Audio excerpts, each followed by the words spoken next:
Welcome to the INFOWARS Nightly News. It is Friday night, May 29th, 2015, and I'm Leanne McAdoo. Here is a little taste of what's coming up tonight.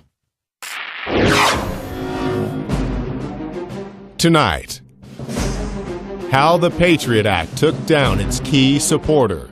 Then, Rex Jones asked, what is the TPP?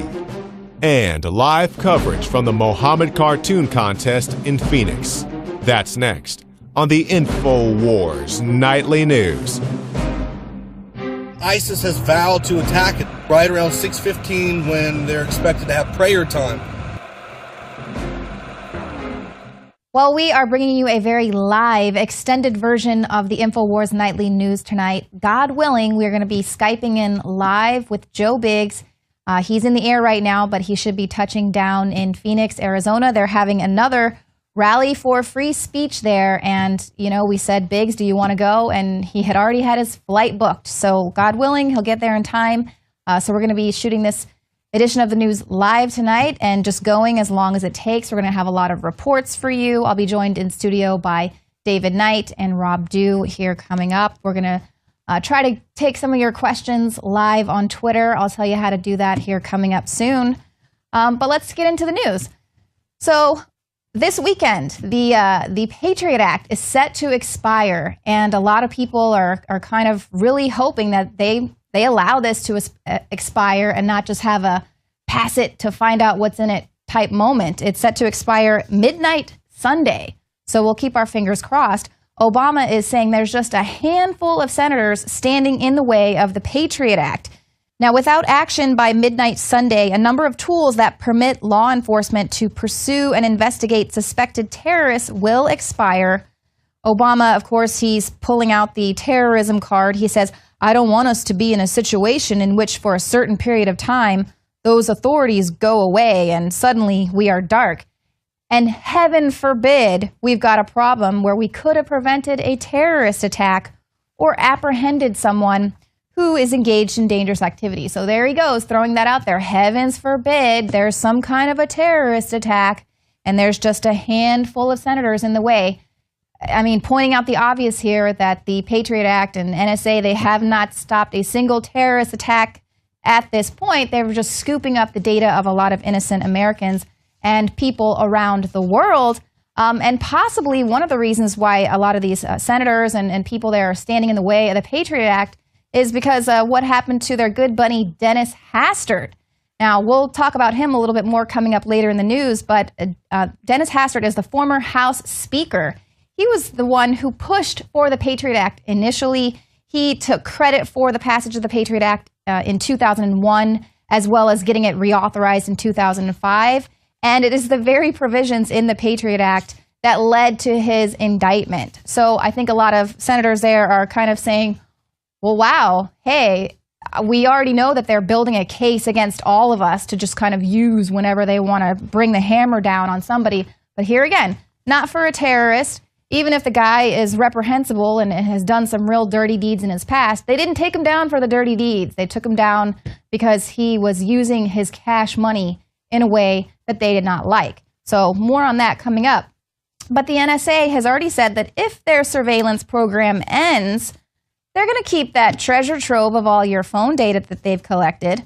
Now, if it expires midnight Sunday, they're already getting things prepared, moving things out of the way. They say they're going to isolate the computer servers where they're stored and block any investigators' access, but they're not going to destroy the database if its legal authority to collect this material expires on schedule this Sunday. So they're just going to hold on to it until some terror event happens, and then everyone is calling for them to reinstate this program, which, once again, if a terror attack does happen, the NSA will not be around to stop it. But Obama has said, other law enforcement has said that they have some other tools in their tool bag that they can use to stop this terrorism, stop terrorist activities.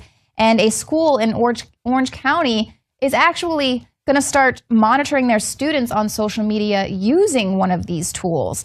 Now, this is a SnapTrends. They've got an annual license for this. SnapTrends is actually a software company based right out of here in Austin. But this software monitors Twitter, Facebook, YouTube, and Instagram. And the school said it plans to use this software to conduct routine monitoring for the purposes of prevention or early intervention of potential issues in which students or staff could be at risk to themselves or others. So they're going to proactively prevent and intervene. So they're doing all this to proactively prevent and intervene.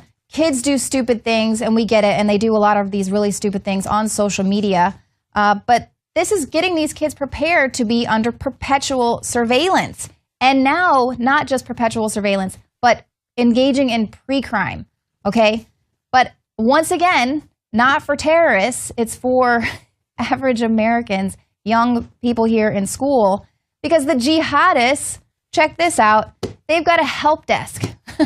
So ISIS has created an online help desk to teach their fellow comrades safe practice and help them develop their own secure communications. This is a study based out of the U.S.-based Counterterrorism Center. So ISIS is giving online training, educating their colleagues how to use established techniques for online privacy, such as the use of virtual private networks. They're teaching them how to use tools such as Tor, advising them against using regular popular platforms like Skype, Gmail, Google, and WhatsApp. And then the report says that we found conversations indicating that jihadis are in the early stages of developing secure communications and browsing programs independent of the efforts by Western privacy advocates, and they're also working on developing their own software, the study found. So always right on time, ISIS is doing something that lets everyone know, well, you know what, we're going to need to keep the Patriot Act in effect and need the NSA to monitor all of our online communications, because now ISIS has an online jihadi help desk to train people how to get around the government surveillance. Now, I'm sure everyone out there has watched The Matrix. If you have not, I recommend you go out and do that right away. But a report came out here just about a week or so ago where NASA was talking about a theory that someone had put forth that we are potentially living in this Matrix-like simulation where everything we are doing is sort of a pre-program. And I know a lot of people talk about that with just the way television shows are and then the way our government works a lot of the times. It feels like a lot of things are programmed. But if you think that that is really far-fetched, this is something that the government has been working on for quite some time. They have been working on simulation programs to help create a virtual reality for all of us here in America so that they can understand everything. That is the mastering the human domain that Rob Dew and David Knight broke down in regards to Jade Helm. So here is an extended report on this Matrix-like simulation that we could potentially be living in.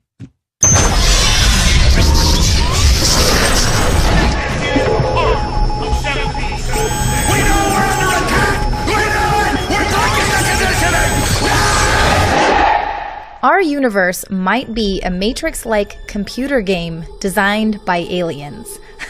Now, this was a theory that was first proposed by a British philosopher, Nick Bostrom, just a few years after the Matrix film was released. So, of course, he could have been influenced by the film, who knows. But in his paper, Dr. Bostrom suggests that a race of far-evolved descendants could be behind our digital imprisonment. These futuristic beings, whether they be human or otherwise, could be using virtual reality to stimulate a time in the past or trying to recreate how their remote ancestors lived. So I know that might sound crazy, but NASA actually thinks that he could be right. Now, this is according to Rich Turrell. He is the director of the Center for Evolutionary Computation and Automated Design at NASA's Jet Propulsion Laboratory. He says that in quantum mechanics, particles do not have a definite state unless they're being observed. One explanation is that we're living within a simulation, seeing what we need to see when we need to see it. And he said he still finds it inspiring that even if we are living in some sort of a simulation or many orders of magnitude down in levels of simulation, somewhere along the way, something escaped the primordial ooze to become us and to result in simulations that made us. And so he thinks that that's cool. Well, I don't want to go into too deep of what that might possibly be. David Icke was actually on the Alex Jones Show and talked a little bit about what might be behind this digital enslavement. But if you think that virtual reality and living in a simulation is just too far off, totally unreal, well, that is exactly what the United States government has been working on. The NSA's Acquaint program was actually featured on PBS Nova in 2009.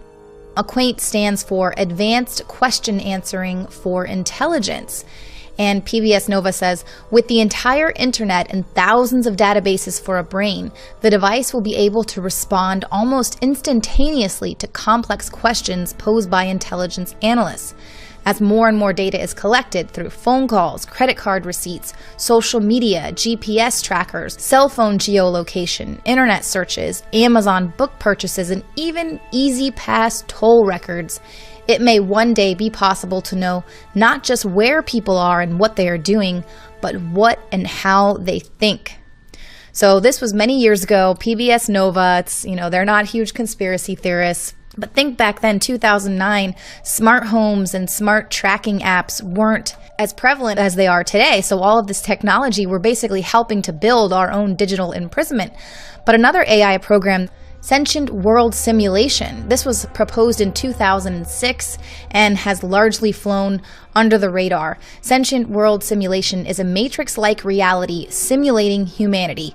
It is a mirror model of the real world running in parallel on a computer, and it's designed to predict and evaluate future events and courses of action. SWS provides an environment for testing psychological operations and civil affairs activities. It's capable of illustrating the impact of these activities on populations. So in a parallel world, the Pentagon is running an AI program to see how people will react to propaganda and government-inflicted terror. So they can yank a country's water supply or stage a military coup and see how people are going to react. Now, the military, through all of this, is seeking to gain full spectrum picture of the everyday reality of people's lives and, of course, the adversaries of the military. So that's why they're tracking protesters and vegan potlucks and the Occupy protests and things like that, because they're wanting to see not only who are terrorists, but people who are actively trying to maybe overthrow the world order. So with this upcoming Jade Helm, is this just a drill? Will soldiers be in place to test these simulation capabilities? Are they wargaming some potential humanitarian emergency scenarios, responding to civil unrest? We did report last year how the U.S. Department of Defense put out a FedBizOp request for an even more game-changing technology to predict societal unrest. They were looking to find some technology that would help them to track all human activities that can be measured. David Knight and Rob Dew gave a really in-depth presentation of a whole nother level of geospatial simulation and how this is tying into Jade Helm. They are mapping humans onto the geological map, and they're looking at you at the individual level, every aspect of you. This is where the surveillance pays off for them. This is the GeoInt, the human domain. And when they say mastering the human domain, it's a very specific term of art from the military. And this has been an evolution. It started off as we're going to get real detailed maps of everything using satellite imagery. Well, now they have these detailed maps. Now they know who lives at what address. And now they're tying that in with your Facebook account, with your Twitter account, Yes. with your YouTube videos. So they're measuring your political beliefs, and they can go up and down and go, well, he's kind of for us. This guy's against us. This guy's pulling the party line. This guy isn't. We need to put him on a watch list. And they're using all this for future operations. They're building an infrastructure of tyranny. Right. There's a legal infrastructure, things like the NDAA. There is a technical infrastructure, things like the capabilities to do dragnet surveillance. And then, of course, there's going to be a military and a law enforcement infrastructure. Those are merging. That's what you have to understand when they talk about the human domain, when they talk about geointelligence, mapping this all together. They're multi-int, taking all of this, multiple intelligence sources, focusing it down to the micro level. They're very concerned, they say in these presentations, they're very concerned about one guy with a computer and a video camera because he can have worldwide impact. That's why they're looking at you as an individual. Exactly. And now I want to go to this first clip. This is Lieutenant Colonel Al DiLeonardo. This is from the Master of the Human Domain 2010 GeoInt Conference. And he used to run a fusion cell for U.S. Special Forces. Okay, so this is not some ordinary guy. Hey, just like that's the bottom of the Jade Helm logo, Master of the Human Domain. The cell's objectives were to use as much